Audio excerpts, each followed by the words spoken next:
You met everybody on the board? No. I don't think so. Jeff Albany. Right. Our pleasure. Malcolm Stewart. Malcolm Stewart. Myself. Jeff Albany for Quick Check Corporation. Malcolm Stewart. And we have one person, he's going to be a couple minutes late, Ed Shaw, one of our board members, but we start at 7, so what do you do? Shame on him. Yep, shame on him. I started the pledge when I was in the room last week. Oh, well, I know, where's Kyle?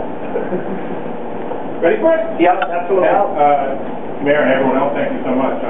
We're again, Jeff Albany with Quick Check Corporation. I'm the real estate manager for Quick Check Corporation. I take care of all of northern New Jersey and almost just lower Hudson Valley and New York State. So just a brief introduction to Quick Check. I don't want to take too much of your time, but we're a privately held company. That's the most important thing to me.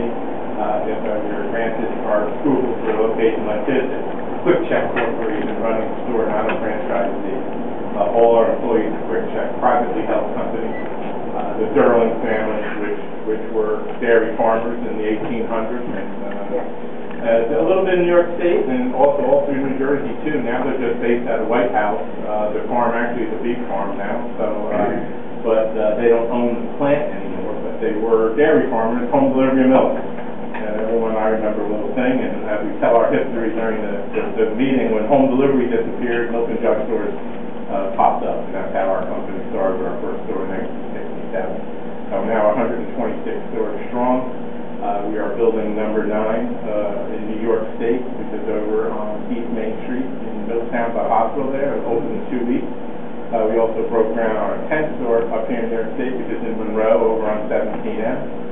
We've broken ground there. They're clearing that. We have great expansion plans. Still, a lot of spots are filling in Orange County and Dutchess and Ulster, and we're going to be all throughout the Valley of New York, and even are going into Long Island now. So we're in a major growth, and we haven't slowed down.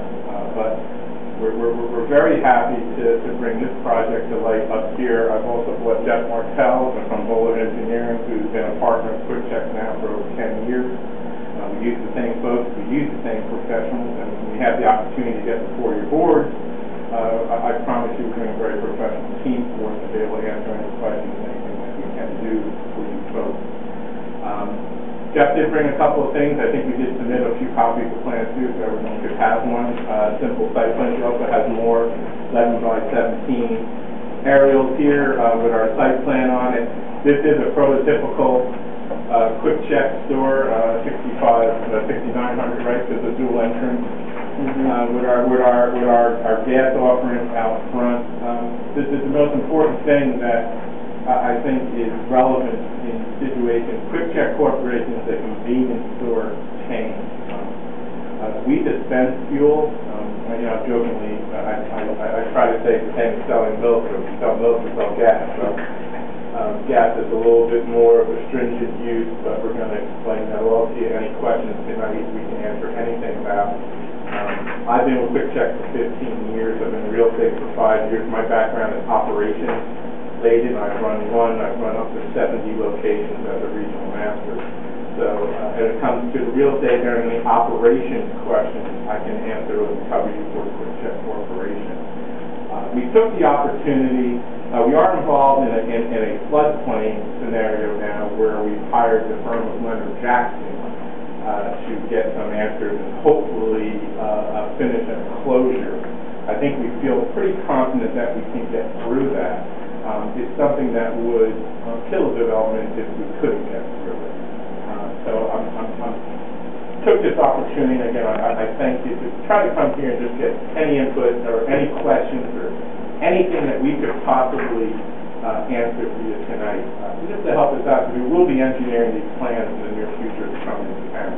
The more we can do with elevations and stuff that you like and stuff that you see, give us some direction. Obviously, would hopefully make the appearances for the board go a little smoother and hopefully keep everyone on the same page. We want to come in with something that you like. I have an identity for certain stores in there that I need to hold on to. We do have a certain identity. I think Walk Hill 211 is one of our better looking stores up here. The only one that would replace that, probably a little more brick, would be the one that's going to open down on East Main Street, which is pretty cool. But it's done. I mean, if you want to ever take a look. So I was there today, totally finished. So.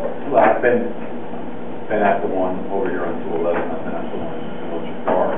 Thank you. Which looks very much like the one on 211. Yeah. But they stand out because they're a little bigger than the average. Yeah, and I think that that makes our offerings just better, because it's all about convenience. It's all about you navigating through our parking lots. It's all about the wide drive aisles.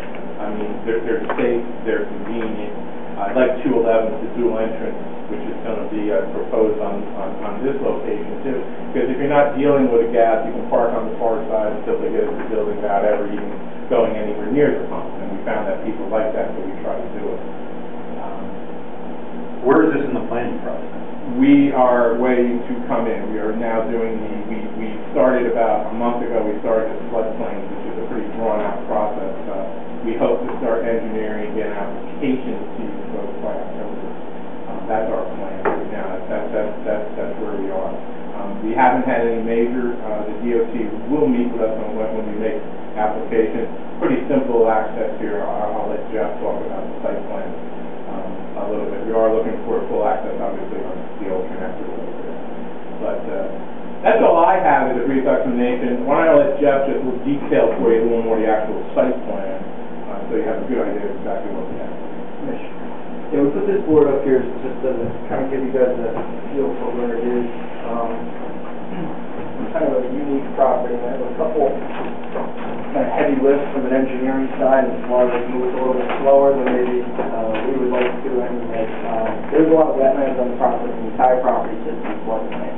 Actually sits in what's called a floodway.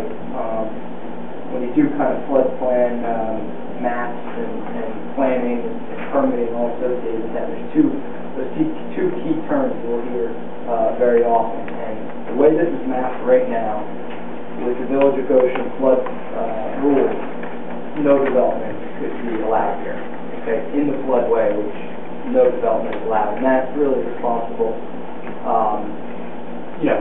A rule that's common. It's not unique to the Village of Goshen. You'll see that pretty much in every municipality and state rule in terms of development within the floodway. What Jeff mentioned there is hiring this firm there, Jackson, does a lot of work with FEMA. Their initial take was that because the study wasn't very detailed in this area, it was just kind of approximated. And when you do that approximation, it's good on a big picture. But obviously, when you look at this property as an individual property, the entire property is located in a floodway, and the thought is that that's likely not the case. There's two main wetland areas, and there's a series of ditches. And if you go back to the aerial, you got the large ponds, and really the property to the north and north connector all sits in the floodway as well, because there's a horse track and everything. So pretty much this entire swath of the village is all located within the floodplain area. But if you look at our property individually, there's two low-lying areas that cut through. You'll see this one here with blue. It doesn't show up here on the map, but it's essentially here and here. We actually think that the flood areas are actually located within those areas, and the center of the property is going to be located outside of that. So what we're doing right now is a flood study in conjunction with Leonard Jackson, who's recognized by FEMA, and the LI government and FEMA contracts direct with them. What we would essentially do is do this map, assuming we can come up with a proposal that we believe is consistent with your code. We will submit to you a new flood study, ask the village to endorse it, so to speak, and let us go to FEMA to get a formal change. We get that formal. If I may interrupt. Sure. You're looking for the village's endorsement. Correct. Of your new flood analysis. Right, and that's the language. That's language in your code. That's how your code reads this process to go. So we would essentially come before you, and I believe that's actually this board, not the planning. Correct. We would come before you with our engineering, assuming have your engineer review it as well, or and his office is very capable of reviewing it. Assuming they agree with the engineering that we put in front of you, we would essentially be asking you to endorse us going to FEMA. We then take it to FEMA, they accept it, and then we can come before for our site plan permit. But we essentially, I don't think this village can actually grant us the site plan permit until we've got FEMA to accept